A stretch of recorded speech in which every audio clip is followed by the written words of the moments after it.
Bonjour à tous, mon nom est Monsieur C et bienvenue à Bourbon et Whisky. Aujourd'hui, dans cette capsule shopping, 10 livres que vous devriez avoir dans votre collection. Numéro 10, l'Atlas du monde du whisky. Oui, personnellement, je l'ai dans ma collection. Je l'ai vraiment dévoré, au-dessus de 200 distilleries et 400 bouteilles qui sont détaillées à l'intérieur de cet atlas mondial du whisky. Donc, on ne parle pas simplement de bourbon, mais on parle aussi de whisky. 40 $. Numéro 9, Kentucky Bourbon Whisky.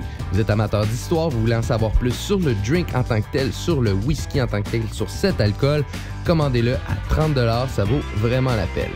Numéro 8, Bourbon Empire. Wow, quelle belle écriture, autour de 23 $, écrit par Ray Mittenbuller, c'est vraiment un must. Parce que on ne parle pas nécessairement du Kentucky Bourbon Whisky, mais plus du whisky américain. Donc, on va vraiment parler de l'histoire, du passé et du futur du whisky américain. Numéro 7, American Whiskey Bourbon and Rye. Un guide exceptionnel et extraordinaire. Pas compliqué, c'est un gars qui s'appelle Clay Risen et il a fait le tour de 200 whisky, 200 bourbon, rye et American whisky et il vous les détaille dans ce petit ouvrage extraordinaire. À 16,34 $, c'est vraiment un must.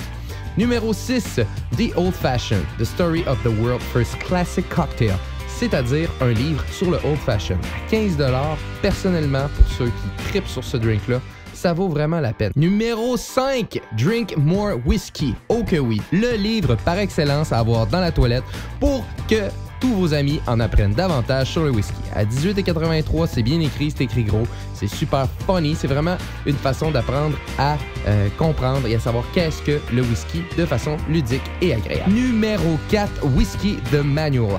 Autour de 14 $, j'ai vraiment adoré ce livre-là. Écrit par Dave Broom, lui ce qu'il explique dans son livre, c'est simplement que le whisky a été bu de différentes façons à travers le monde et comment il a été aussi mélangé. Donc ça démystifie le fait que le whisky n'est pas nécessairement obligé d'être bu seulement neat, soit sans glace. Numéro 3, Whisky Note, autour de 16 $. C'est vraiment mon petit livre préféré pour prendre des notes à toutes les fois que je goûte à un nouveau whisky. Ce qui est particulier, je trouve qu'il est vraiment bien fait, très simple, facile d'usage, tout petit.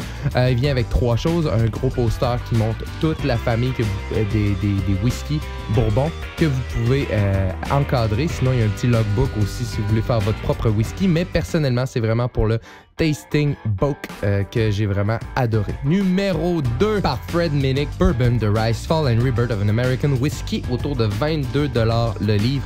C'est un chef-d'œuvre, c'est vraiment bien écrit. On voit que Fred a vraiment pris le temps d'écrire l'histoire du whisky américain. Et numéro 1, encore par Fred Minnick, Bourbon Curious. Wow! Autour de 10 $ sur Amazon.ca, c'est un must. Le premier livre que je me suis acheté sur le bourbon, ça démystifie, ça montre exactement ce que c'est clair, c'est net, c'est précis. Achetez-vous-le. Si vous avez un de ces livres-là qui vous manque dans votre collection, vous pouvez aller tout de suite les acheter en dessous du petit vidéo. Tous les livres sont en lien sur Amazon.ca. Si vous avez aimé la capsule, n'oubliez pas de vous inscrire et sur ce, bonne dégustation.